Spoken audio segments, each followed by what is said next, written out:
What's up, Takeaway Nation?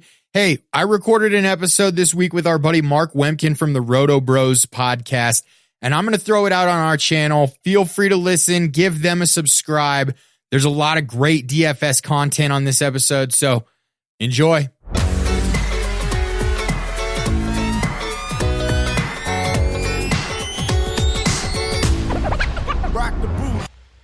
You're listening to the Fantasy Takeaway Podcast with Murphy Hamilton and Joe Pollock. Proud member of the Full-Time Fantasy Podcast Network. Subscribe, listen, take home the title. It's a beautiful day for football, everyone. Welcome to the RotoBros DFS Fantasy Football Podcast. I am your host, your RotoBroski, Mark Wemkin. I'm not solo tonight, guys. I've got a guest here. You probably know him as the producer man, or you may know him as the human stat sheet. Joe Pollock, man. What's going on, buddy?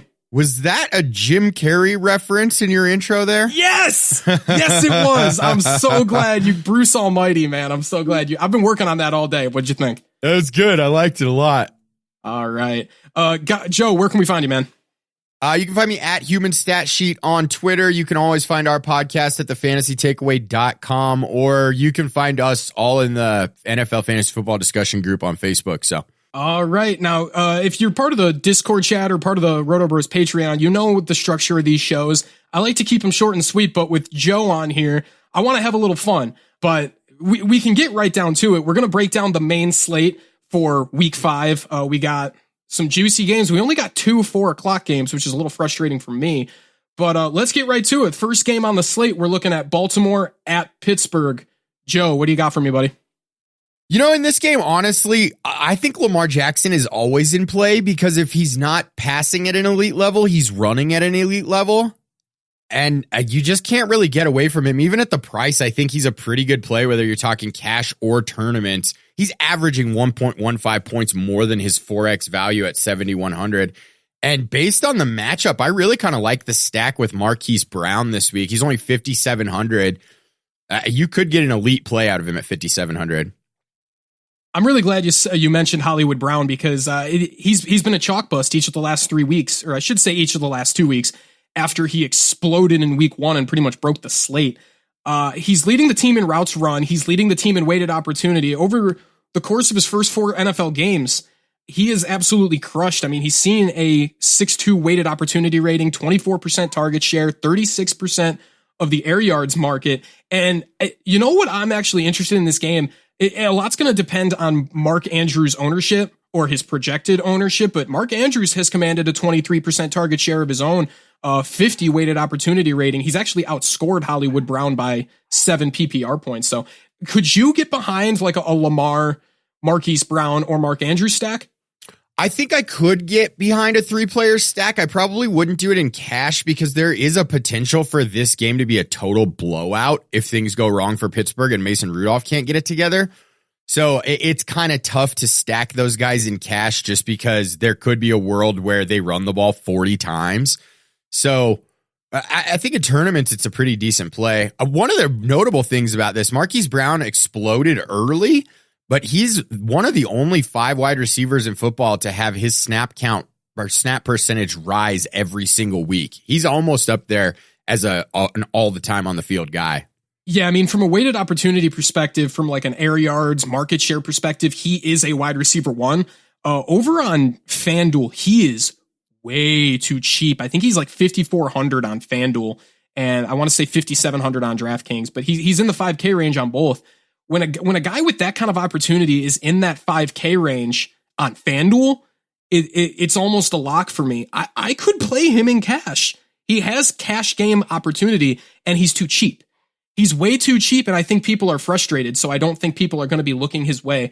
What about anybody on the Steelers side? The Steelers are at home. They're home dogs. We like to target slot receivers against Baltimore. Can you get behind maybe targeting Juju Smith-Schuster in this game, despite the opportunity he's seen lately? Did Juju Smith-Schuster practice today? I believe he practiced in a limited capacity. He's expected to play from what I've seen. With guys with toe injuries, I'm always a little bit leery, so I would be afraid to do it in cash. But I think with the way that injury has gone down, he might be a good tournament pivot because a lot of people aren't going to be on him because of the injury. And there's certainly upside against this defense, especially with the situation they've got going in their secondary right now with all of the injuries. I could get behind playing Juju Smith-Schuster. I probably wouldn't play the stack. I just don't trust Mason Rudolph, and they're not giving him enough downfield opportunities in the play calling to really make him a viable play for DFS. But I don't know. Juju's probably the only Pittsburgh player that I'm on this week. Yeah, I'm kind of with you there. I can get behind playing Juju in a tournament. It's risky. I mean, you can't touch him in a cash lineup. It's risky. If he was priced down a little more, like if he was below 7K on FanDuel or DraftKings for that matter, I think I could get some exposure there, but I don't like his price point right now. And if I do have any Juju at all, it'll be on a limited basis. This game does not have a super high total. Baltimore is only favored by 3.5. This game is hard to project. I think my favorite play in this game is Naked Lamar. Yeah, I think my favorite play is Naked Lamar. James Conner's expected to play from what I last heard. Jalen Samuels could have broken the slate in this game, but James Conner was ruled inactive. He's only 4,100 on DraftKings, but with Jalen Samuels not getting the start with James Conner healthy, the only guy I think I'm really looking at is Naked Lamar. So you good to move on from this game? Yep, let's do it. All right, so the next game we got Jaguars at the Panthers. Obviously Christian McCaffrey is in play every week. It does not matter who he's playing. He could be playing the 85 Bears defense, and I would play Christian McCaffrey in cash. Sure, me too. I think both of the running backs are heavily in play in this game. I like Leonard Fournette a lot. I think he's too cheap. I could not possibly agree more. I'm just curious, what makes you want to go back to Leonard Fournette this week? I mean, he's one of the only running backs that's seen a 90% snap share in every game that he's played in. And that means he's getting the opportunity. He's getting work in the passing game much more than he has in the past few seasons. I think he's a really solid play, and I don't see this game turning into an absolute shootout. And even in negative game scripts, Leonard Fournette is safe. Yeah, the game's got a low implied total. There's not a lot of juicy things in this game. The Panthers are averaging one of the highest pressure rates in football on the defensive side of the ball. One thing worth noting, Kawan Short is on IR. Last year, in 432 snaps without Kawan Short on the field, the Panthers allowed 5.4 yards per. I'm sorry, that's 5.5 yards per carry. That's a 1.5 yard per carry sway. They only allowed 4 yards per carry with Kawan Short on the field. Explosive run rate nearly doubles, and rushing success rate increases by about 5%. So Leonard Fournette is still too cheap. I agree. Still way too cheap. Even the offensive line is doing pretty well this year. They're at 4.29 on Football Outsiders adjusted line yards. So I like the play. I think that we could see both of these teams really try and establish the run, and the Jaguars almost need to stay in this thing. Yeah, the Panthers are only 3.5 point favorites. So it's not like they're heavy home favorites, but both running backs absolutely in play. I'm not looking at any wide receivers in this game. I was interested in DJ Chark earlier in the week, but up against James Bradbury, who's probably going to shadow him. James Bradbury is not a cornerback we can pick on. He has handled elite wide receivers in shadow coverage this year, and he's made them look like dust. He is playing the best football of his career. So I'm not really looking at any wide receivers in this game. Sans maybe Curtis Samuel, just because he's so cheap on both websites. Yeah, I don't mind Curtis Samuel. I probably won't be playing any wide receivers in this game, but I do think that Greg Olsen is maybe a decent play. He's not my cash guy or anything, but I think that throwing him in a tournament lineup isn't a bad idea, just simply based on his 19% target share. The matchup isn't fantastic, but it's okay.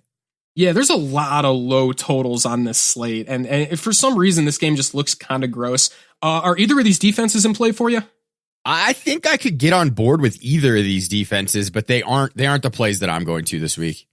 No, with Tennessee's defense going up at home as a home favorite against Buffalo, and we're going to talk about that game next. That's kind of the defense I keep going to. The Bears and cash are obviously in play, even in London, but as far as defenses go, I'm not really looking. I think, yeah, they're good plays. It's just I'm not really looking that way. That's pretty much it from this game. We're going to get to the juicier games later. We're kind of just going in order, but we've got the Bills at the Titans next. I know I love Derrick Henry in this game. The Titans are 3-point favorites, 38.5 over under. I like Derrick Henry a lot. I could play him in cash or a tournament, and I can absolutely stack him with the Titans defense for a correlation. Yeah, I can get on board with that too. Josh Allen's status in this game is really one of the biggest factors. I think that the defense for Tennessee is in play no matter what, just because Josh Allen can put up 20 points in DK and turn the ball over 4 times. We've already seen it this year. So I think there's upside even if he does play with that Tennessee defense. But beyond that, I'm kind of avoiding this game outside of Derrick Henry and the Tennessee defense. No, there's nothing delicious or juicy in this game outside of Derrick Henry for me. I'm not playing any Buffalo Bills. And even if Josh Allen plays, I'm not playing any Buffalo Bills. It doesn't really matter to me.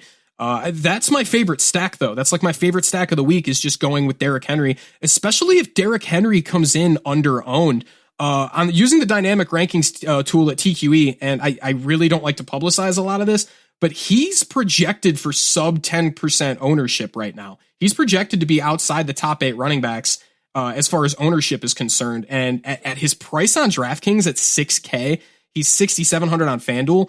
I have to talk myself out of like playing him everywhere.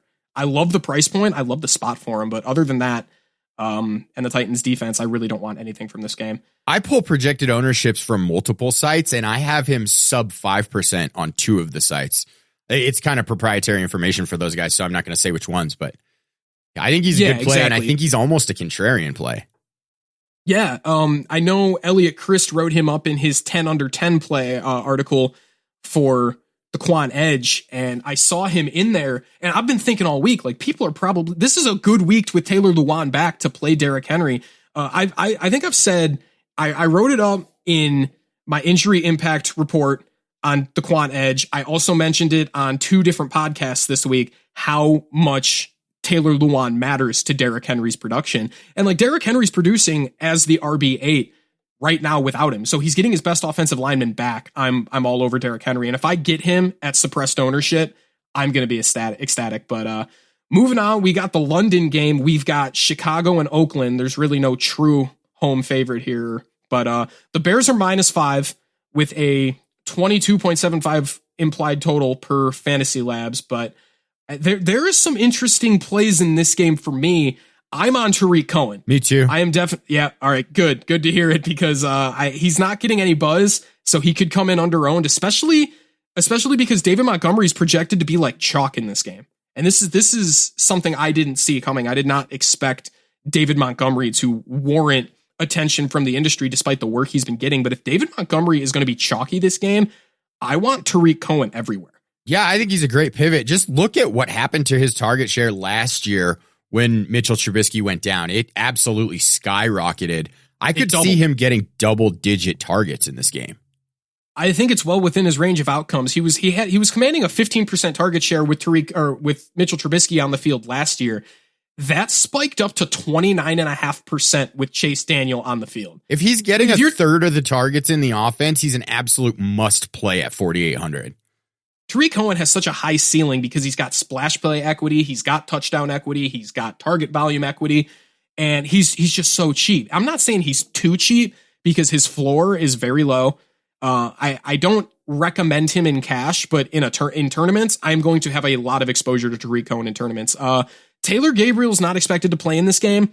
I think that puts Allen Robinson in play. I think a lot of people are going to look that way, but another contrarian pivot is Javon Wims. He played over 80% of the snaps last week. He saw some weighted opportunity. Are you interested in Javon Wims at all? I think he's a good tournament play. He's certainly not a cash play, but if you need the room, he's cheap. So he's one of those guys that can allow you to pay up for some of the studs we're going to be talking about later.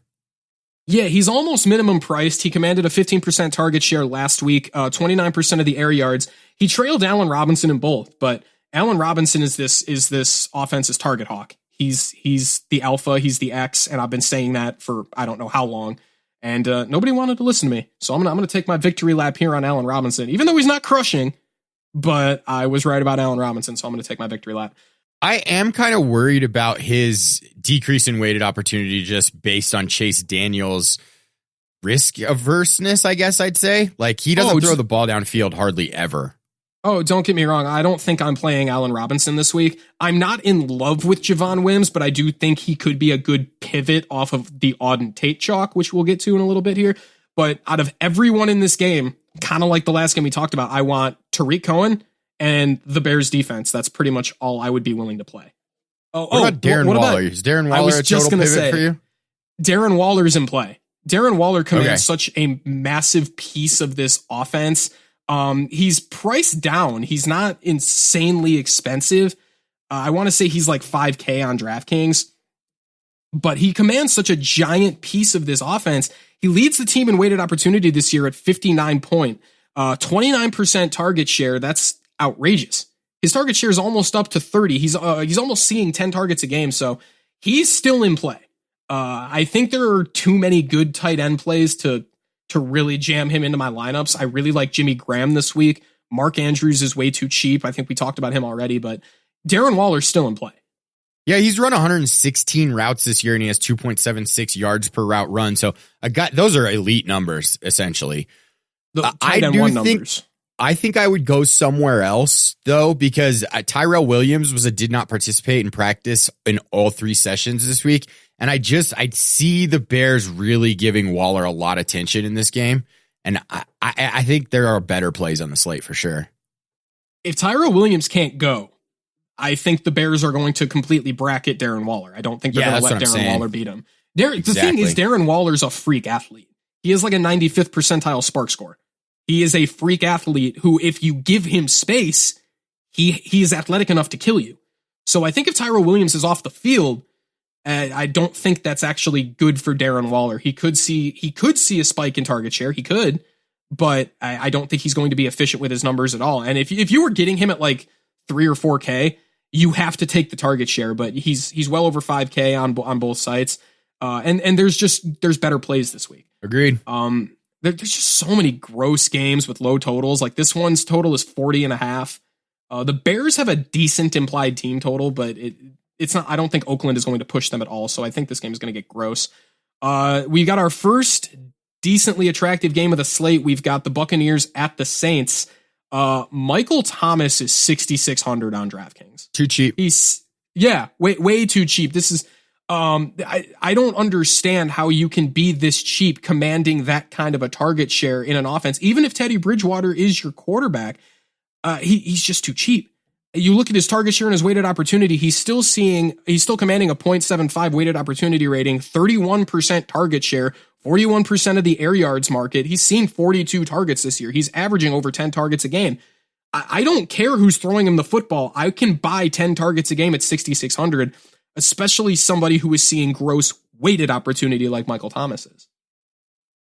Just to add to that, 42.7 opposing points per game for wide receivers from Tampa Bay. Michael Thomas has 2.49 yards per route run. He's run 145 routes.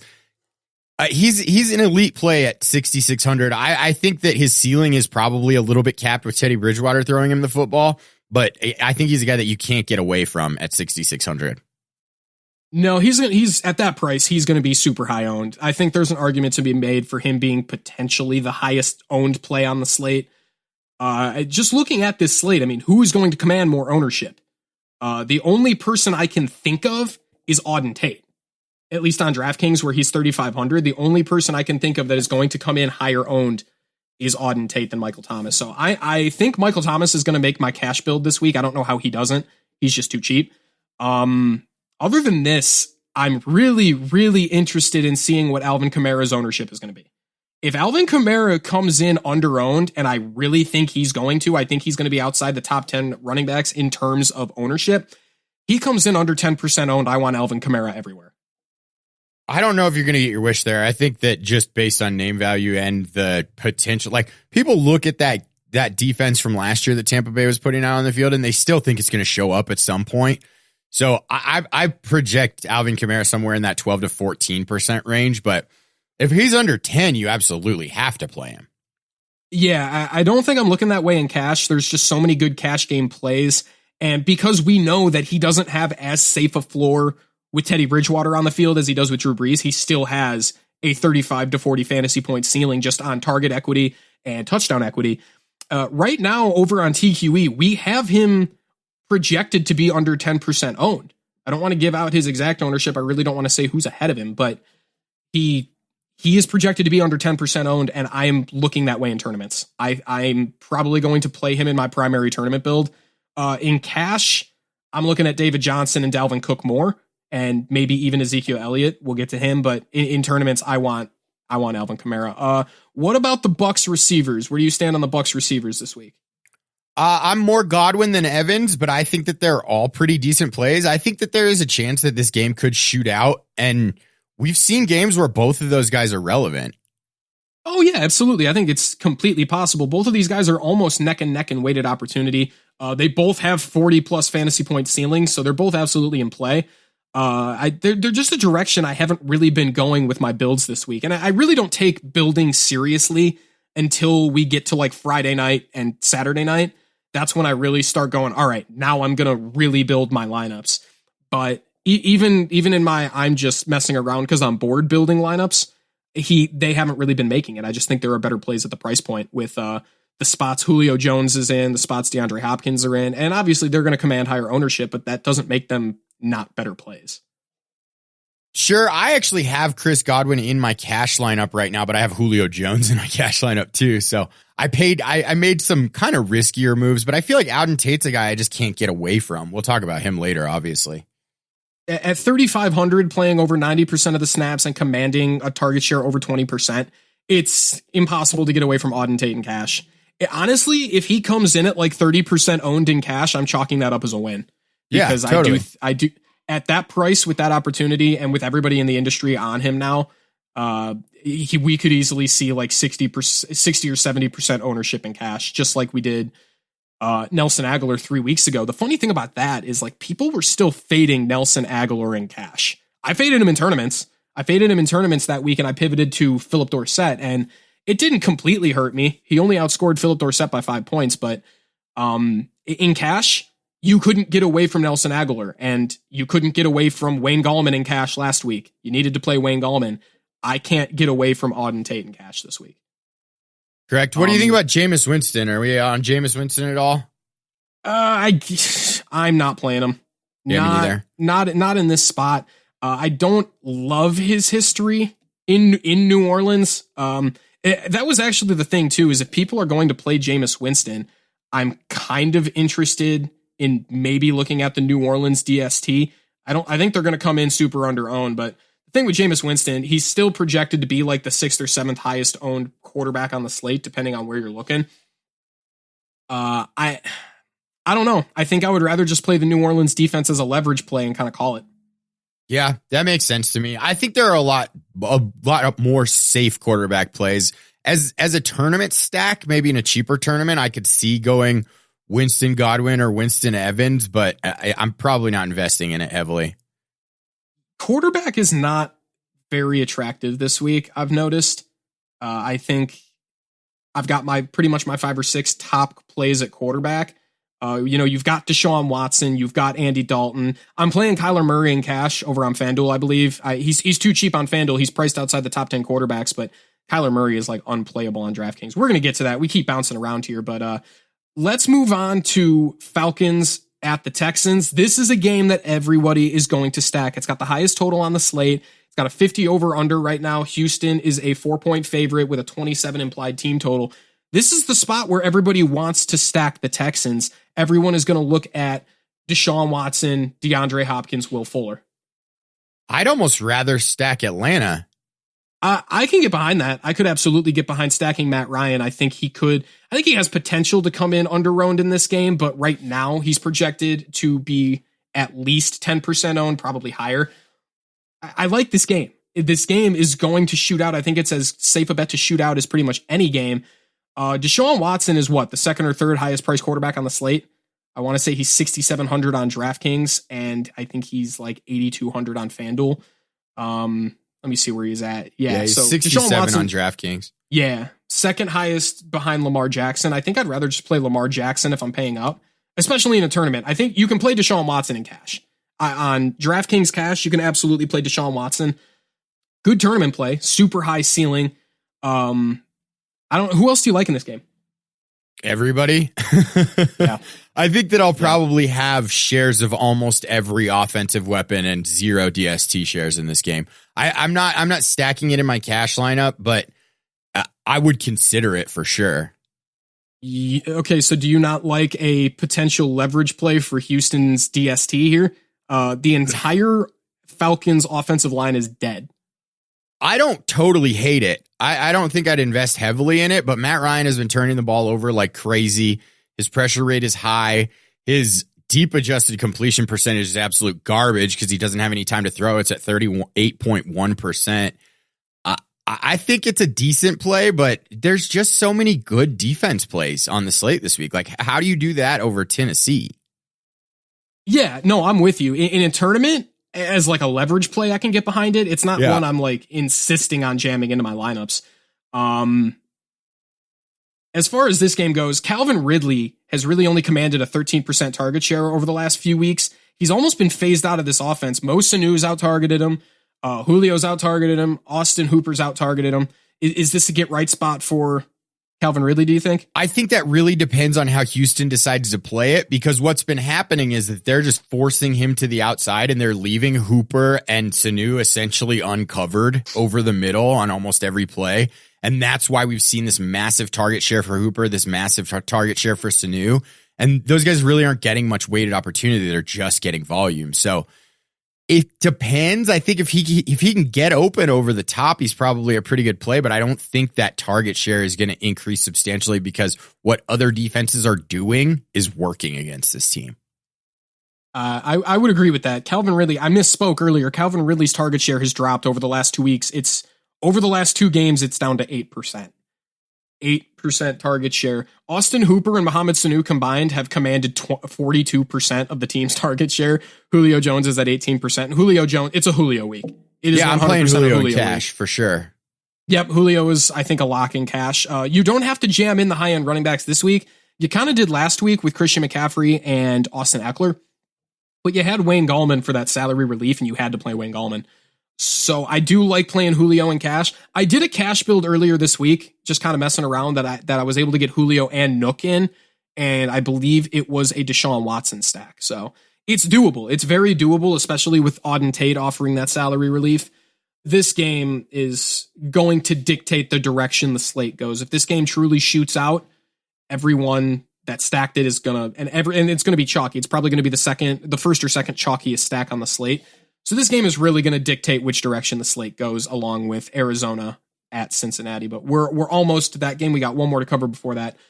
Patriots at Washington at the Redskins, 42 implied total. The Patriots are 15-point favorites right now, and we just got news that Colt McCoy is going to start. What do we do with the Patriots DST? Do we have to play them? I think that you almost do, but they're priced up so high. Pivoting to someone else is probably pretty prudent. I wouldn't get 100% exposure on the New England defense, but Washington's going to turn the ball over. Washington is not going to score any points. So if you have 0 exposure to New England this week, I think you're in trouble.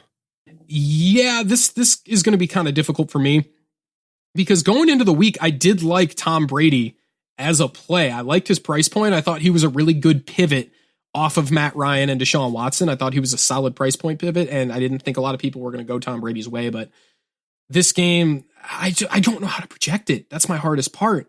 I do not know how to project what the Patriots are going to do. And I would just hate for this game to end up like the one in week 2, where if you didn't have the Patriots DST, you didn't cash. Tournament, cash games, it didn't matter. If you didn't have the Patriots DST, you did not cash. And fortunately, I played them in cash on FanDuel, so I was able to get out of the week above water. But on DraftKings, I kind of took it on the chin because I didn't have their defense. Yeah, I don't even know what to do with any of the Patriots offensive players because they have so many options, and there's a good chance in this game that they're not going to need to use everybody. Like, there's a world where they go up and the defense scores 14 points in the first 20 minutes of the game, and they shut it down completely. And we're looking at guys like Brandon Bolden scoring touchdowns in garbage time late. So I can't invest anything in the Patriots offense in this game just because you have no idea where it's going to go. Is it Burkhead? Is it Sony Michel? Is it a James White game? Are they even going to throw the football to Gordon, Edelman, Dorsett? I just can't do it. You know what's so terrifying about this game, too, is the Patriots can come onto the field and Tom Brady can throw 5 touchdowns and break the slate. Sure. He could do it in the first 25 minutes of gameplay, too. And you both of the things that we said could be true. Like, they could go the rest of the game and not put any offensive points on the board. Who knows, man? I really do want to stack the Patriots pass game in a tournament, in like a high or in a large field tournament, in a few of them, just because like it would be so tilting if we got to the end of the slate on Sunday, we looked at the dude who won the Millie Maker and he just stacked Tom Brady, Josh Gordon, Julian Edelman. He just stacked them and took and won $1 million because Tom Brady threw 5 touchdowns, because that's well within his range of possibilities against Washington. Yep. And you would just look at that and go, keep it simple, stupid. It really is that easy. Like why are people fading the New England pass game is beyond me, because you can't fade it. No, I'll have some exposure, but I definitely am not playing him in cash because the floor is too low. Yeah, the floor is a little low. Brady's been so hot. He scored 20 DK points in each of his first 3 games before playing the Bills on the road. And no, you knew not to play Brady on the road against arguably the best defense in the NFL, at least in terms of shutting down opposing quarterbacks. No, he was not a good play last week, but he could get right back on track this week against Washington. And I want my exposure to the Patriots pass game. The only person that's even remotely in play, I think, on Washington is Chris Thompson, but Agreed. I don't see myself going that route. I won't be playing him in cash for sure, but I think I'll probably have a little bit of exposure because he's cheap. He's a guy that makes it so you can fit in some of those stud plays that you want, and I think he's going to be under-owned. He will be under-owned, but I think at that point I'd rather just play Tariq Cohen. Yeah, I mean, I literally said exactly that because Jeff DiMatteo, our co-host, we do a cheap dates segment where we pick 5 players that are low priced. And his play was Chris Thompson, and his play at quarterback was Chase Daniel. And I was like, how do you not just stack Chase Daniel with Tariq Cohen? Donkey alert. He's a donk. I'm just kidding. I love your co-host. I love Murph. Joe, you're all right, I guess. All right, so the game that like everybody in the industry and their mother is on, we're looking at Arizona at Cincinnati, 47.5 over under. The Bengals currently are -3. Kyler Murray, Larry Fitzgerald, David Johnson stack in cash on FanDuel. That's kind of where I'm at on DraftKings. The only guy in this game that I really feel I need to play is David Johnson. And then Auden Tate. I like Larry Fitzgerald too. I have Larry Fitzgerald in my cash lineup. That's my thing though. On FanDuel, Larry Fitzgerald is sub 6K, which is like the equivalent of being under 5K on DraftKings, but on DraftKings, he's 6K.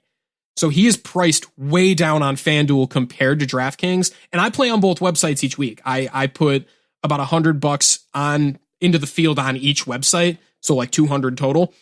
And I'm getting my exposure to this game primarily on FanDuel, where I can get the Arizona stack for cheap. My cash build as is right now, I've got Kyler Murray, Larry Fitzgerald, David Johnson, but David Johnson's a better play on DraftKings. I think he's only 6, or is it FanDuel?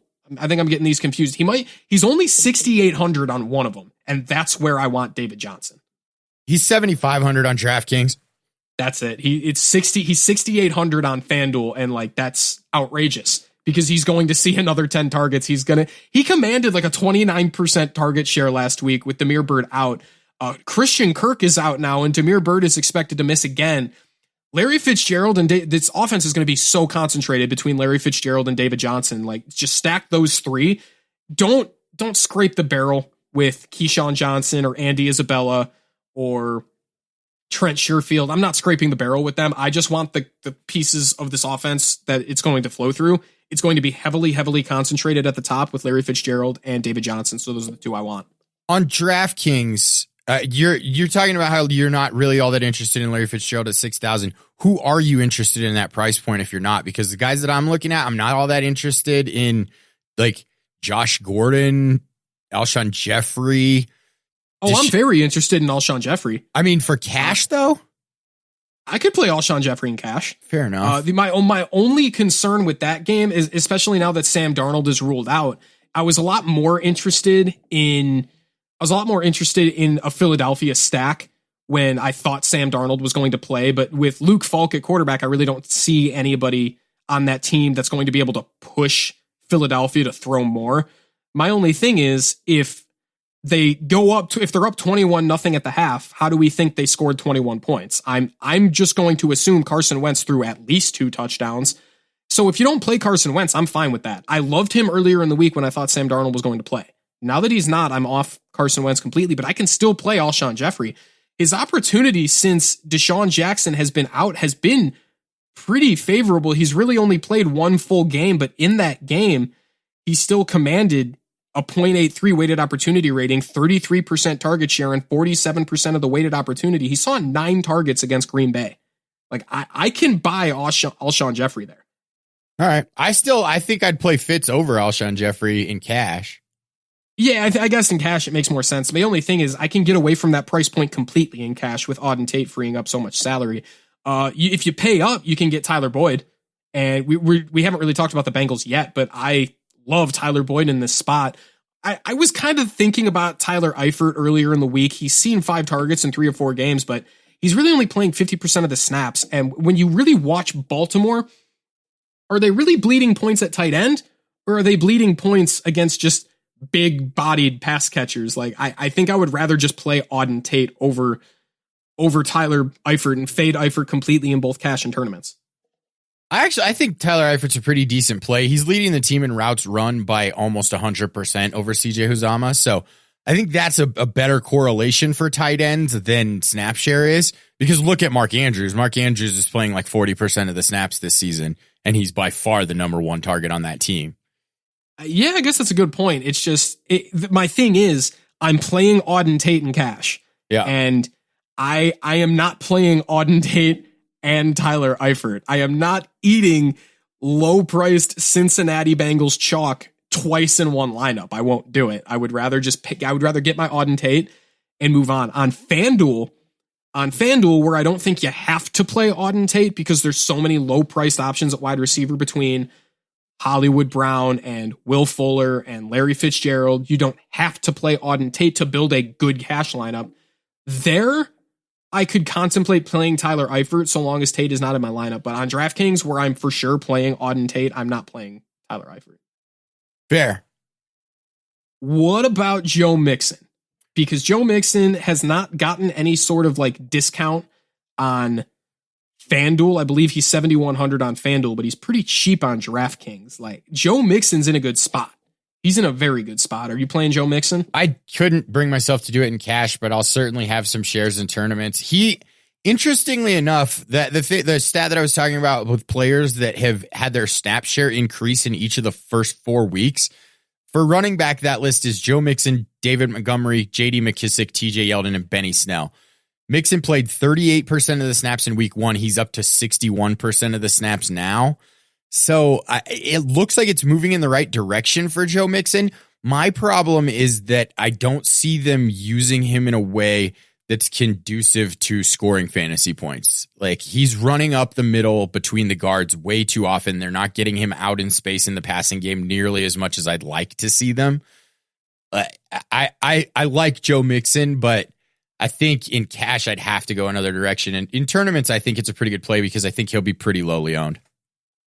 See, that's my thing, is I only want Joe Mixon at compressed ownership, and I don't think we're going to get it in this game. I think everyone is going to play these running backs. David Johnson, I don't give a damn about the ownership because he's going to see 10 targets and like 15 carries. At 6,800, I can play David Johnson literally everywhere and not care about ownership because I want that value in my lineup. But with Joe Mixon, the Bengals are throwing the ball 73% of the time. They're throwing the ball at 73% of the time with okay success. They're 5% below league average in passing success rate. But you look at rushing success rate, they are 17% below league average in rushing success rate. And they're almost 2 full yards below league average in yards per carry for the year. Like, they're averaging 2.4 yards per carry at a 31% rushing success rate. I am not, even in a good spot, I don't really think I need Joe Mixon, especially if he does come in high owned, and I kind of feel like he might. I can go another direction here. Yeah, my two biggest problems with Joe Mixon are that the Bengals are at 3.21 Football Outsiders adjusted line yards, and he's only getting 3.8 targets per game. So, like, where is the opportunity there? Yeah, I want Tyler Boyd here. I can play Tyler Boyd cash or tournament. I want Auden Tate in cash. Okay, what about Andy Dalton?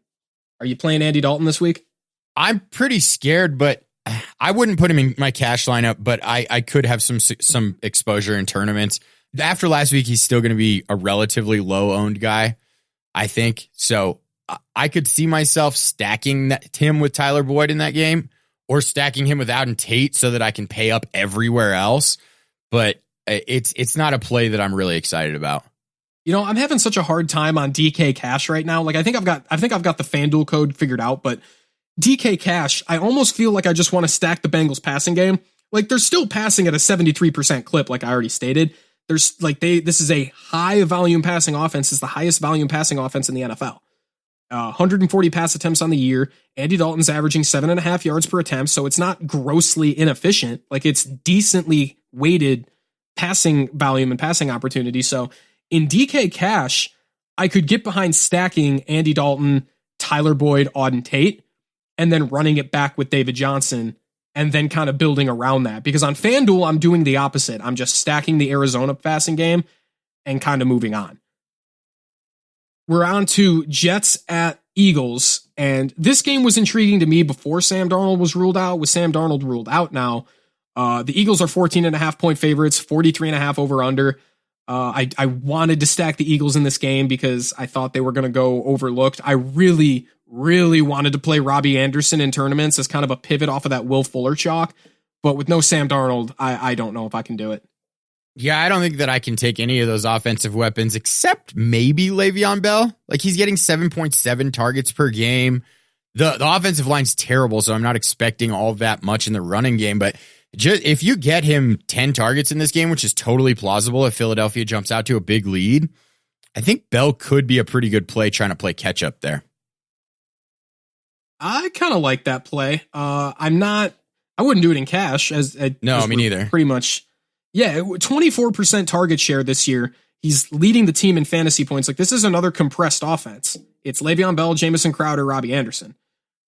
It's so difficult for me. I want to play Robbie Anderson against this secondary so bad, but with Luke Folk at quarterback, I just don't know if I can do it.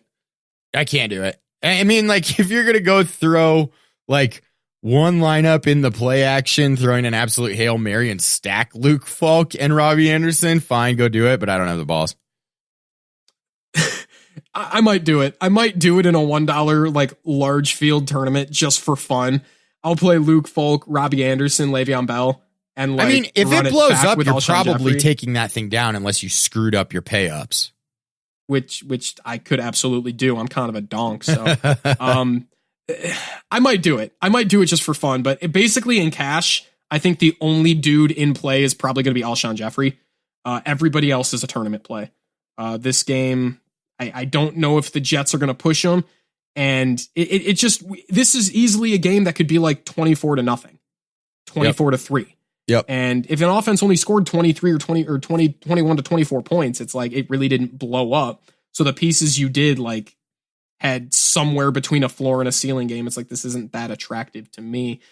I like the tournament idea. I think I might do it against this secondary just because of how bad Philadelphia's secondary is. We're going to be targeting this secondary with deep shot receivers all year long. And Robbie Anderson is a good deep shot receiver. He could bust loose completely on a broken coverage play and score 15 DraftKings points on one play. So yep. I might do it in a tournament, but other than that, we can move on from this game. Vikings at New York Giants. Dalvin Cook, Evan Ingram. That's about it for me. What do you think? You know, honestly, I'm actually looking at Diggs a little bit because I think with this not crazy this narrative. You think Mike Zimmer gives a damn what his players think or feel? Because I don't. No, I don't think that he's going to be a good play because they need to try and get him involved because he's the squeaky wheel. I think he's in a good cornerback matchup. He's priced at 6,200, which I can't do in cash at all. But Kirk Cousins is so cheap that in a tournament, I will stack Diggs and Cousins because the Giants are awful on the back end. And this could be the Dalvin Cook game where he scores 32 points and the passing game does absolutely nothing. But there could also be 2 deep shots to Stephon Diggs in the first 5 minutes of the game, and he could get you 24 points in 2 catches. So I think as a tournament play, considering they don't even know if he's going to play this week, so I think his ownership is going to be really low. I think it's worth it in a tournament. I'm not putting him in the milli or anything, but as a lower price tournament, I think Diggs Cousins is a nice stack that lets you fit in some really good plays. In the 2 games that the Vikings have won this year, Adam Thielen and Stephon Diggs have combined for 13 targets in 2 games. I don't think you need more than 5 for Stephon Diggs to really blow up in this game at that price point. It's possible, but I'm not betting on it. I don't trust Kevin Stefanski. I don't trust Mike Zimmer. I love Dalvin Cook in this game. I think Dalvin Cook is in an absolute smash spot once again as a 5-point favorite. They're on the road, but the Vikings are still 5.5-point favorites. The line opened at 4.5 and it's gone up. You know, the Vikings have been given a point since then. Game's got a fairly low total at 43.5. A lot of people are looking at Adam Thielen. A lot of people are looking Adam Thielen's way, and you're banking on touchdown equity at that point. He's only seen 8 targets in the 2 games that the Vikings have won. So if you think the Vikings win this game, I don't know how you can play Adam Thielen at all. You can play Dalvin Cook wherever you want. He's got a 23% target share in games they win, and he's got a decent target share overall. But I'm not chasing the Vikings passing game up. Like I get your concept, and that's fine. But a lot of people are pushing this narrative. No, I'm not doing that. Cousins is, a lot of people are pushing this narrative that Kirk Cousins is upset and Adam Thielen called him out and Stephon Diggs is the squeaky wheel. Mike Zimmer does not care. Mike Zimmer does not care how you feel. He does not care about how his players feel. Like he's Matt Patricia light. He fired his offensive coordinator last year because they were throwing the ball too much with one of the best offenses in the league. He doesn't care at all. Yeah, he doesn't care. And I don't think he feels bad for Stephon Diggs or Adam Thielen or Kirk Cousins. He doesn't care about Kirk Cousins' feelings or his confidence as long as he can hashtag establish the run. So I want Dalvin Cook everywhere. And I really don't know if I want any giants outside of Evan Ingram. Golden Tate returns this week. He's priced really low, but I don't know if I'm going that route. What do you think? I'm not thrilled about it, but he is priced in a way that you could fit in a bunch of studs if you throw him in as your flex play. I'm just worried that the matchup isn't great. Minnesota isn't what they used to be on the back end, but they're still pretty darn good. It's one of those situations where I'm actually mostly avoiding this game outside of Dalvin Cook. It doesn't really matter to me who you're talking about. I'm going other directions because I think there are some way better plays on this slate. Yeah, I think I'm still going to play Evan Ingram. I love his target share, 23% target share this year. I love the workload. 200 air yards for a tight end is like good, very good. What about Sterling Shepard? Sterling Shepard's commanded a 22% target share this year and a 25% air yards market share. He's first on the team in weighted opportunity. Is he not in play for you? I think he is in play. He's got a pretty nice matchup if he's still playing the slot. My concern is that we don't really know what's going to happen with that offense. Like, is Golden Tate going to split slot snaps with Sterling Shepard? Are they going to go with 2 slot receivers sometimes? I don't really know. And Sterling Shepard, I want to say the stat was he's gotten 80% of his production out of the slot over the last 2 seasons. So it's concerning for me. I don't know if we're going to see that same target share as we've seen in the first 4 weeks. Just because of Golden Tate. I'm with you. He's in play, but I think I'm going to be going a couple of other different directions here. The main play I want from this game is Dalvin Cook. And the thing is, I don't even want Minnesota's defense because Daniel Jones is like productive. I'm not ready to say that Daniel Jones is hashtag good. I'm ready to say that he could go absolutely nuclear on a defense because Tampa Bay's defense is good. And he went absolutely nuclear on Tampa Bay in Tampa. Like, he could do that against the Vikings here. The range of outcomes for this game is insanely high, and that almost makes me want to play Danny Dimes in a couple of tournaments, but I don't think that's smart. He's not a good play. You would really just be making like an ownership play and hope that he absolutely explodes, but he's not really a good play. So we can move on from this game. I want Dalvin Cook, and that's pretty much it. And Evan Ingram, but Denver at Los Angeles Chargers, 44.5 over under.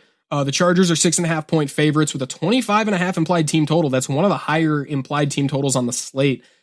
I'm not that interested in this game. I just feel like the Green Bay Dallas game could be loaded. And as far as 4:00 games go, that's kind of the direction I want to go. Who are your plays for this game? I like Cortland Sutton at 4,900. I think with a 21% target share and 2.03 yards per route run with 152 routes run, he's a pretty decent play. They are throwing the ball quite a bit. Other than that, I'm not really interested in all that many plays in this game. I'm worried about the split in the Broncos backfield. I'm worried about what's going to happen with the Chargers backfield. I don't really see a tight end play unless you're going to throw an absolute dart on Noah Fant at a super cheap price. I think you pretty much hit it. I'm not really excited about this game, but I do like Cortland Sutton. There are a lot of people around the industry that want to play Noah Fant this week, and 10% target share on the year, 14% of the air yards. He's getting like back end tight end 2 opportunity. I don't see the appeal. I think there's a decent amount of good tight end plays on this slate. I'm not playing Noah Fant. Denver running backs, no interest there. They've both got 19 targets. I'm not super thrilled about it. I'm going to play Lindsey if I'm going to play one of them, just because I think there's more touchdown upside. He's got a more home run hitting ability. But with the way they only ran the ball 15 times in a game that they were leading for almost the entire game last week. So it's not a situation. Lindsey only got 1 target in that game. I just can't invest in that backfield knowing the things that we know about what they're trying to do offensively. Yeah, it's really hard to. I mean, with Phillip Lindsay, he's probably going to come in like about as high owned as Tariq Cohen at a similar price point. And I just think Tariq Cohen's a better play. I would rather play Tariq Cohen at that point. And I don't think I'm ever going to be on Royce Freeman when he finally does blow up, where he scores 2 touchdowns and catches like 6 balls in a game. I'm not going to be on him that week. I'm probably never going to play Royce Freeman until after he explodes. So we've got a situation going on with the running backs over in Los Angeles. Austin Eckler is still in play. He got priced down because Melvin Gordon is back. My only problem is I would only want Austin Eckler here at compressed ownership, and I don't think we're getting it. What do you think? Yeah, I think they lowered his price just enough that we're going to see pretty high ownership still.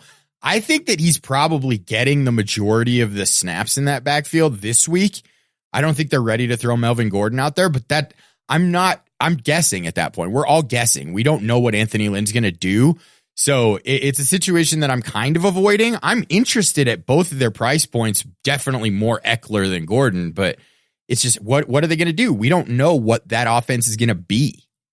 You know, man, going into the slate last week, I was like, I'm in love with this slate. There's so many plays I like. Love Nick Chubb, love Jarvis Landry. And you can ask the people in the Discord. We were all over the Browns. We were all over Nick Chubb and Jarvis Landry and some other really good plays last week. This slate feels kind of ugly to me.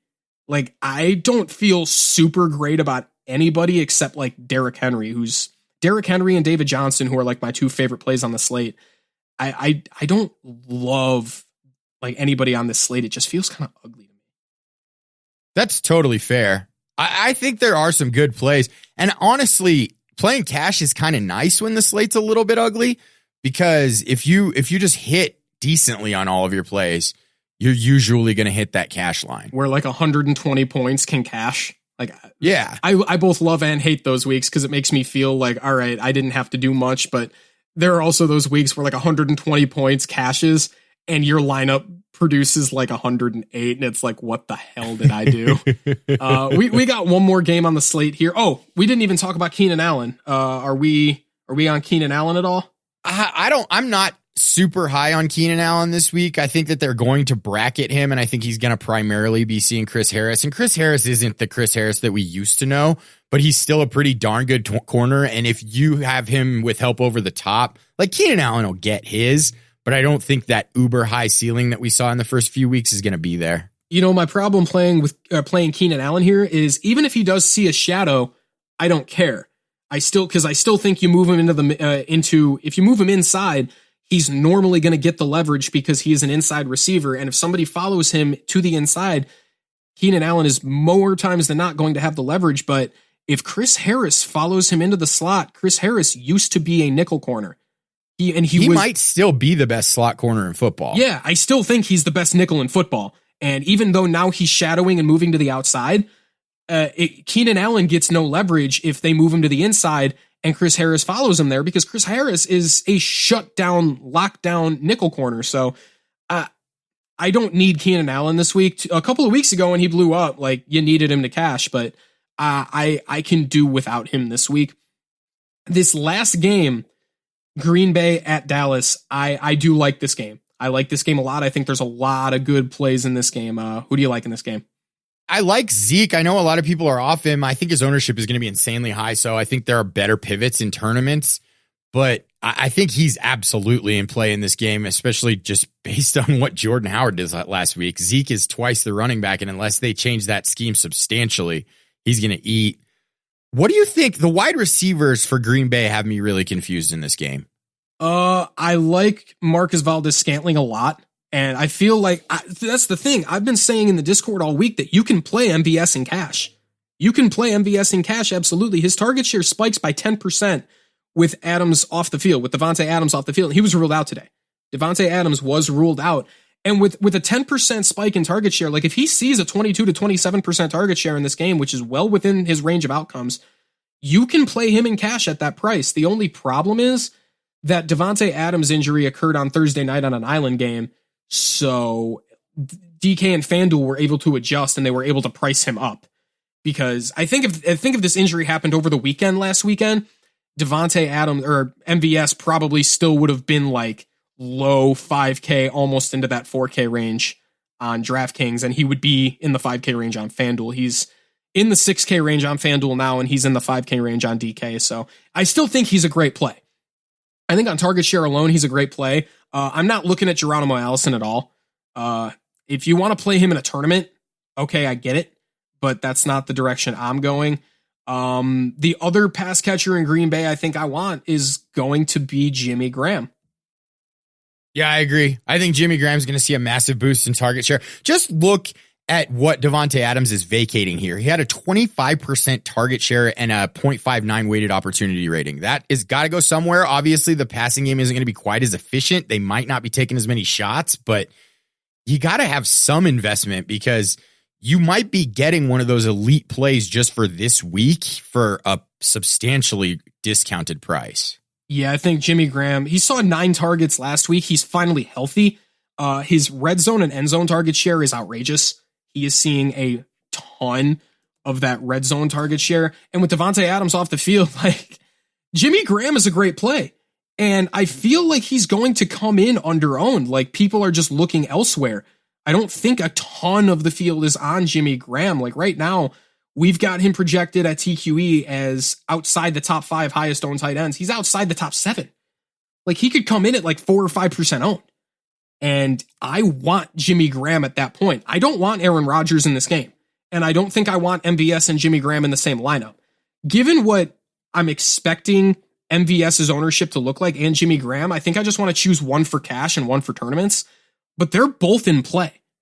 Yeah, I would prefer Jimmy Graham in cash and MVS in tournaments, personally. I think I can get behind that. It's just neither of them are going to be like substantially high owned. I just think they're good plays.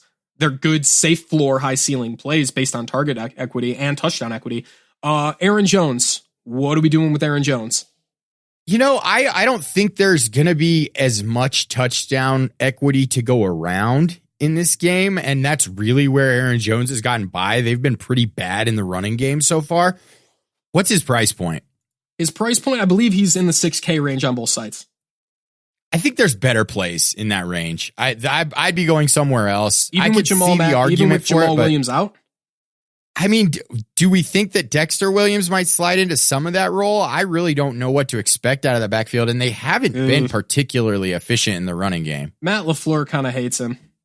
Matt LaFleur kind of hates running backs.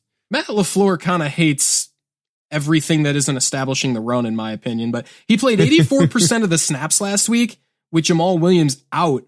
He saw a decent. Dexter Williams wasn't active for that game, though, too. Yeah, but Dexter Williams is also bad. Like Matt LaFleur agree, but I also him. don't think Jamal Williams is a very good running back. That's true, but Jamal Williams at least is good at something. He's a decent pass catcher and he's a good pass protector. And I think that's why Matt LaFleur felt inclined to get him onto the field. Whereas Dexter Williams isn't really good at anything, and I don't think he's going to be used to spell Aaron Jones.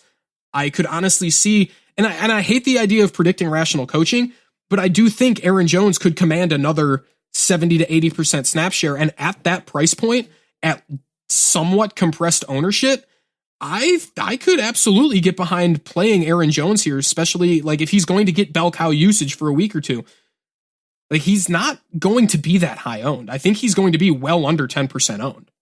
Yeah, I could see it. I think there's other directions I'd like to go. At 5,900, you're basically choosing between him and Derrick Henry unless you're going to play both of them. And I think we know where you're going to go there. Yeah, I'd play Derrick Henry over him, but I think in a tournament, I could play both of them. Sure. With the high equity or with the high end wide receivers being in such good spots this week, you could eat chalk at wide receiver. You could play Julio and DeAndre. You don't have to pay. You don't have to play an Uber back in a tournament. You could pay up for those two wide receivers, get the ceiling, and then you could go Aaron Jones, Derrick Henry, Tariq Cohen. And you have a very contrarian lineup, but they're all in good spots. Yeah, I can buy it. Ezekiel Elliott's going to probably be a top 5 running back from an ownership perspective. TQE's dynamic rankings model, we have him pretty high. The thing about Ezekiel Elliott is, if Michael Gallup plays, he's going to see a decline in target volume. He's definitely going to see a decline in target volume, but offensive efficiency overall is probably going to increase. Dallas is going to score more points. They're going to average more yards per play and score more points. So are you playing Ezekiel Elliott this week? I'll have some shares. I don't think I'm playing him. I might have some tournament shares. I don't mind playing him in my cash lineup, but I don't have him there right now. I think that at that price point, I like Dalvin Cook better, and he's only $100 more. I probably even like Christian McCaffrey better. He's only $400 more. And if you want to pay up at wide receiver and pay down to David Johnson from Ezekiel Elliott, I think I like that play too. So I think he's a good play, but at that ownership and that price point, it's kind of tough to put him in your lineup. Yeah, I think Dalvin Cook's a better play. I definitely think Dalvin Cook is a better play. Christian McCaffrey at 8,700, I think, is still a better play, despite the fact he's probably going to be one of the highest owned plays on the slate, as he is every week. But he's a better play. And my thing with Zeke is I don't know what I want more. Do I want target volume with Michael Gallup out, or do I want offensive efficiency increases with Michael Gallup in? It's almost like a double-edged sword, and I don't know where I want to play Zeke at this point. Earlier in the week, against this rushing defense, I wanted Zeke everywhere. But now, at super high ownership, where he could easily just put up 15 to 18 points, and it's that's a good game, but he definitely didn't meet value at his price. So I think I would rather just go Dalvin Cook at that point and go a different direction altogether. You can fade Zeke this week and survive. Zeke is probably not going to break the slate with a 40-point game, at least in this game. I'm not really looking at the Dallas passing game, but I do think they're in play. What do you think?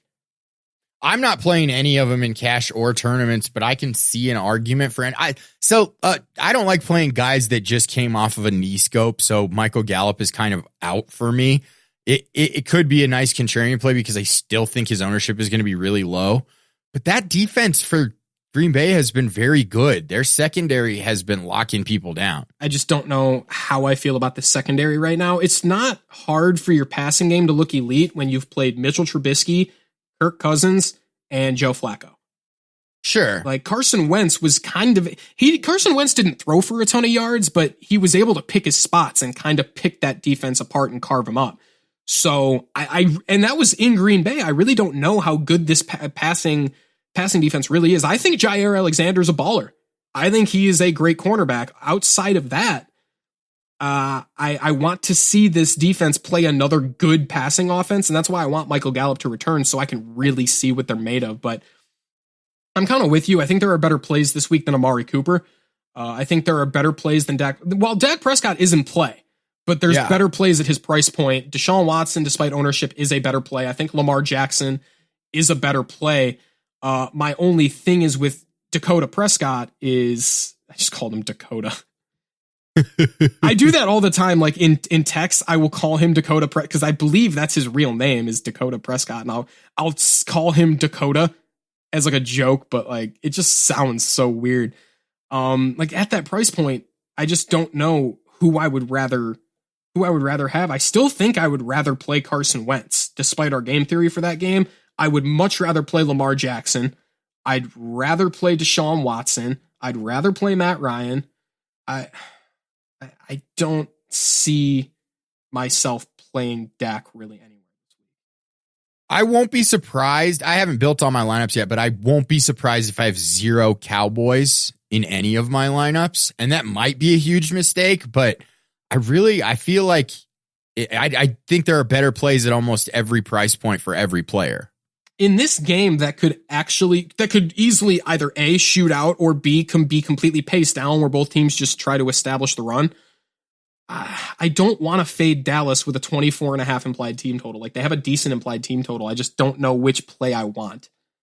And this is going to be something I have to decide on Saturday because I want a piece of the offense. I just don't know which one it is. I think if I'm playing anybody, it's going to be Ezekiel Elliott, but the ownership is so high. I would almost see. That's the thing. I think if I'm going to play anybody on Dallas, it's going to be the guy who's the lowest owned. And I think that might be Dak Prescott. I think that's Michael Gallup. You think it could be Michael Gallup, but like, I'm kind of with you. I don't want to play a guy fresh off a knee scope. That just seems suboptimal. Yeah. Yeah, I think it would, if I'm going to play somebody from Dallas, it's going to be the guy I think is like low owned, but could explode. And I think that's Dak. Dak could be just at his price point. There are better plays, but that doesn't make him a bad one. And he could be a leverage play in a tournament, but guys, that's the main slate. That's all I got. Joe, any final thoughts?